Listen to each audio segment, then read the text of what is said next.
Greetings, YouTube. The Doctor is in. Dr. Urius Papers here, coming at you with another commentary on Dungeons & Dragons.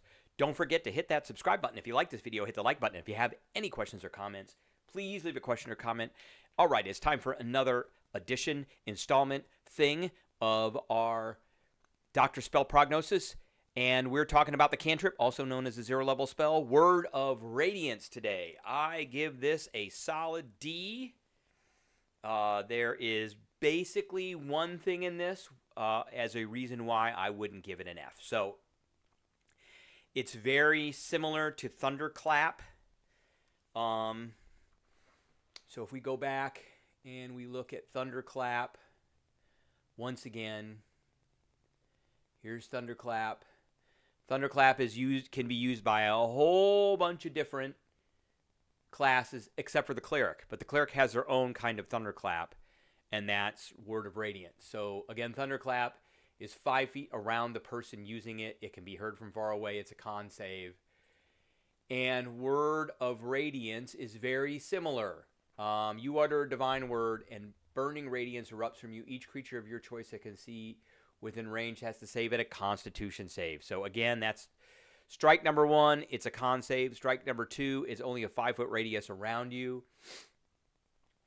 It is an evocation, 1 action. It's only got 2 components. It's the cleric's version of Thunderclap.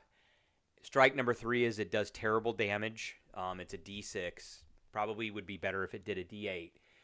The best thing about this is it does radiant damage, and there's not a lot that is resistant to radiant damage, and there are certain things that are actually vulnerable to radiant damage.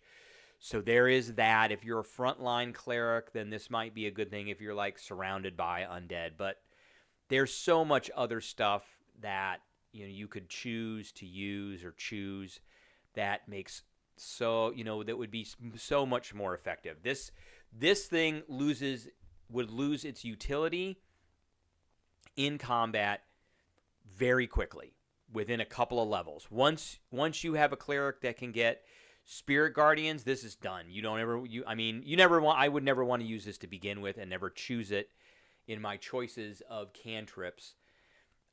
You can take Toll the Dead. That's a good one. Sacred Flame is another good one for clerics. This one, I wouldn't bother with this one. So, all right, that's what I got for you today. Short and sweet, but I'm giving it a D. It doesn't have any of the characteristics that make it worthy of higher than a D. So, there you go. All right, I'll catch everybody later.